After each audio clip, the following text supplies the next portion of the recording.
We divide 438 by 5 in a long division method. 5 times 8 is 40.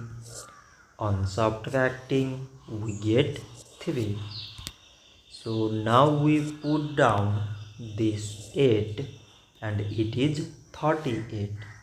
5 times 7 is 35. On subtracting, we get 3. So now we have no any other number to put it down.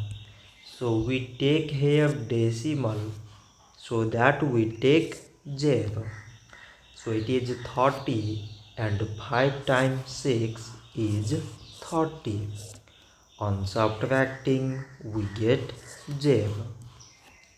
So 438 divided by 5 is 87.6. So this much for today and thanks for watching.